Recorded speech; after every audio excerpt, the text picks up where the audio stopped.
Well, the tide and tone has changed, certainly, when it comes to coronavirus. From the top down, there was a study done by a very well-respected group in London that does computer simulations of such outbreaks.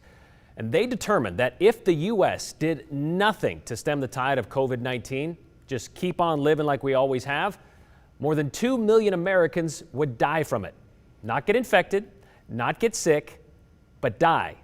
Do the bare minimum, wash hands, limit social activity, isolate only those that have it. Deaths were cut in half, according to their models.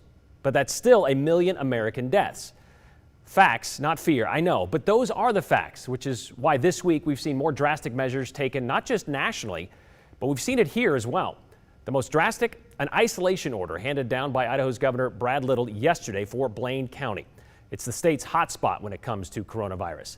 19 confirmed cases out of more than 24 now in Idaho. It's just day one of that order, asking residents to stay in their home aside from essential activities. One of those residents, Shannon Camp, who last week was actually feeling sick but was denied a COVID-19 test because of a shortage of kits, was told to act like she had it, which she did. And she's been home since last week with her daughter and husband. But for most of Blaine County, this is really just getting real.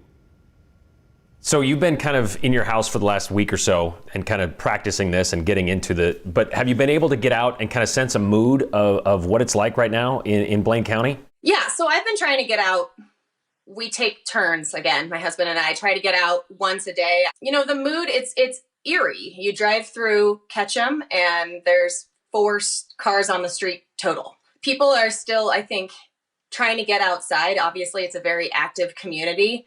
So people are still outside, but town itself is a ghost town. And I know you touched on this a little bit, but do you think that there was a kind of a Cavalier attitude and now that is shifted? I do. I do think there was a Cavalier attitude and it's shifted for sure. And I think we've seen this across the country. I have a good friend who lives in Italy who has sent me an email probably a month ago.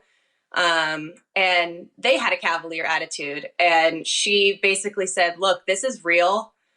People are dying, and it's not our grandparents, it's our parents. And at this point, what they tell you to do is what you need to do. Is there a fear of this kind of getting even worse? I think reality's setting in that this is actually happening. You know, last week, I would say there was plenty of people still who are saying, oh, this isn't a big deal. It's just the flu. It's going to pass. You know, it's not going to come here. We live in Sun Valley.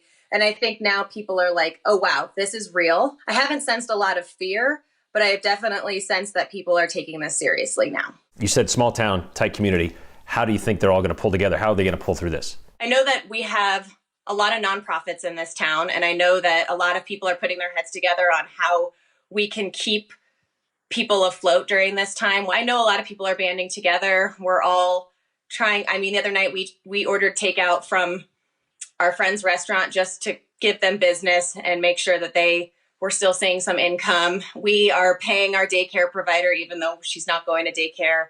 We're paying our cleaning lady, even though she's not coming, just because we know that everybody needs to come together and help each other out during this time, because hopefully we'll be coming out on the other side sooner than later, and we can all look back on this and it'll be somewhat of a bittersweet memory, because on the one hand, people are suffering, but on the other hand, we're all coming together and showing what we're really made of.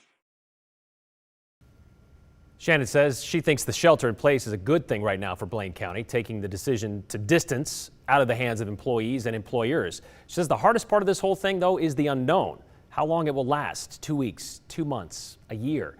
And it's a sentiment of a lot of people, even us, not under an isolation order yet.